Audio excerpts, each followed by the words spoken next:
Cassie testified that the man in the room was a male named Jules. She said she ended up with a black eye after Diddy hit her in between the sessions. So she had a session, Diddy went into the shower, and she thought that was the perfect time to escape, and that's why you see her running without her shoes on. Approval. She said the men were paid anywhere from $1,000 to $6,000, and Diddy would hand her the cash, which she would then give to them. At one point, they were showing her photos of some of the men, which she identified as the Punisher, Dave, Jules, and Daniel. Now, I do apologize for this part, but she said that when she was with these other men, Diddy would instruct them to finish on her, and then in a separate room, have her rub that stuff on Diddy's nipples.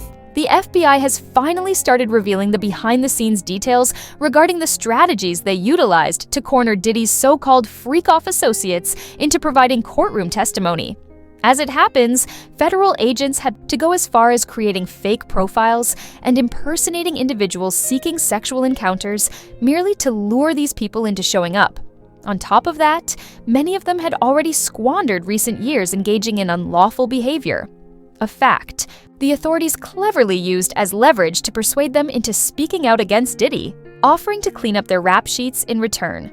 Reportedly, most of these individuals were extremely reluctant to step foot inside a police precinct and were similarly unwilling to provide any form of testimony.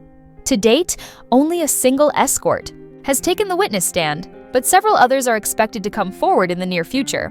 Rumor has it their revelations are going to be even more damning than the initial one we've recently been exposed to. The first male escort compelled to testify was someone named Daniel Phillips, who disclosed that Diddy instructed him to urinate into Cassie's mouth until she started choking. Daniel recounted how he first encountered Cassie and Diddy after his employer told him to head to Manhattan's Gramercy Park Hotel for what he believed was a bachelorette gig. But upon his arrival, he was escorted to a suite, where Cassie, dressed provocatively in lingerie, answered the door, making it immediately obvious what kind of situation he had walked into. He also noted Diddy was present in the shadows of the room, masked and clearly positioned to observe what was about to unfold between Daniel and Cassie.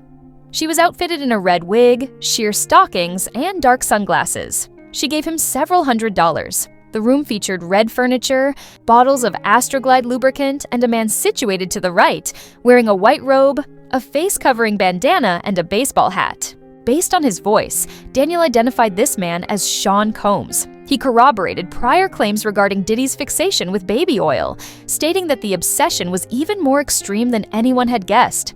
According to him, Diddy required their bodies to remain slick with oil at all times, and whenever they began to dry, he'd order a pause to reapply more oil.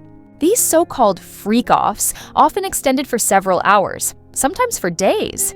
Can you even imagine how many containers of baby oil he'd go through in a single session? No wonder authorities discovered a stockpile of 1,000 bottles in his residence. The man needed massive quantities and couldn't risk depletion. Baby oil was used constantly, and if Sean Combs believed the application was insufficient, he'd yell something like, "Y'all slow down, get away from each other." On one occasion, he wanted them to engage in a role-play scenario in which they had just met at an airport.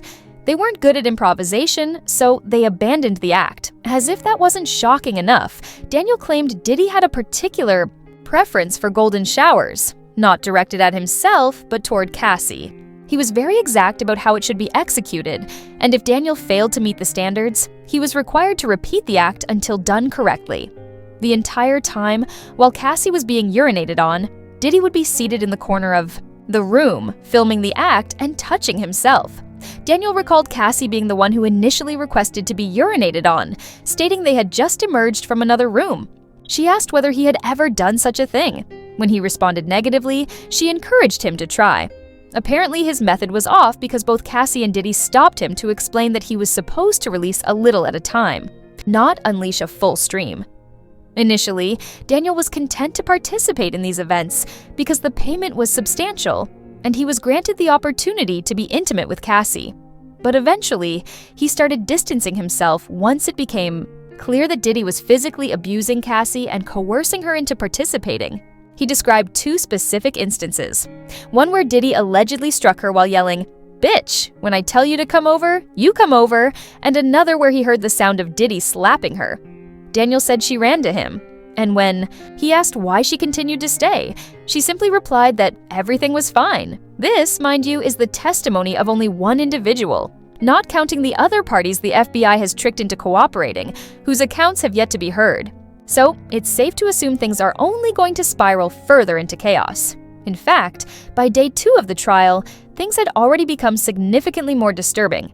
Cassie, currently 8 months pregnant, took the stand to offer her long-anticipated testimony. As the prosecution's star witness, people were eager to hear her version, and she didn't disappoint. Her revelations left everyone speechless. She confirmed everything Daniel said, and even provided additional horrifying details, including how Diddy would instruct her to smear semen from the escorts onto his chest and nipples. She said Sean liked to have the bodily fluid applied in the adjacent room, specifically on his nipples. "I felt like an object, heavily dehumanized by these men," she stated. Sometimes he would even watch the acts unfold via FaceTime. Cassie questioned why a man claiming to be heterosexual would want to be covered in another man's bodily fluids. She shared that she was only 22 when Diddy first introduced her to these freak-offs. She was deeply confused and terrified, but complied because she wanted to please him. Even something as minor as making the wrong facial expression could provoke a violent response. She explained that one wrong move could result in her getting hit in the face. The abuse wasn't just physical, it was also mental. He would tell her to adjust her tone, change her expression, and arguments often escalated into physical altercations and violent behavior. Eventually, he demanded she refer to him by her grandfather's nickname and insisted she participate in sexual encounters even while menstruating. Cassie admitted she was repulsed by the experience of constantly being urinated on by Diddy and random men, but she felt she had no choice. If she refused, she would be physically punished. She said sometimes she couldn't even breathe because there was so much urine in her mouth, and on occasion, Diddy would join the other men in urinating on her simultaneously. "I was expected to perform even during my period. Too much urine in my mouth. I choked," she said. "Nobody could believe I actually wanted to be on the floor being urinated on by 2 men. Cassie revealed that Diddy found these male escorts on Craigslist, and eventually, the freak-offs became her main job, not the music. Despite signing a 10-album deal, she only ever released 1 record as she barely had time to make music. These sexual sessions lasted up to 4 days, and she needed the rest of the week to recover from the trauma her body endured. They often spanned 36 to 48 hours, and about that absurd amount of baby oil Philip talked about? Cassie confirmed it, adding that Diddy had a preference for the oil to be heated in a sink filled with hot water. Once it reached the desired temperature, he'd pour it over her body. The hotel rooms would become so filthy from the extended sessions and excessive oil that Diddy often paid thousands to have the spaces cleaned and restored. Hugh.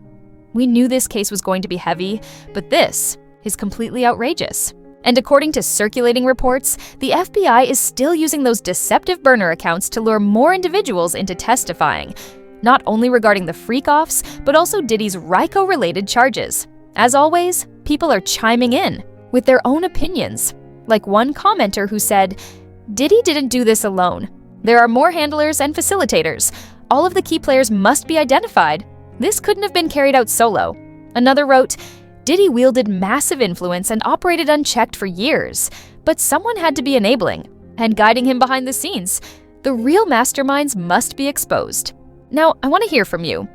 What are your thoughts about the FBI's use of burner accounts and manipulation tactics to bring people in for testimony? And do you believe Diddy was acting alone? Or is there a larger web of enablers behind him? Let me know what you think in the comment section. And don't forget to click here to check out this other scandalous video.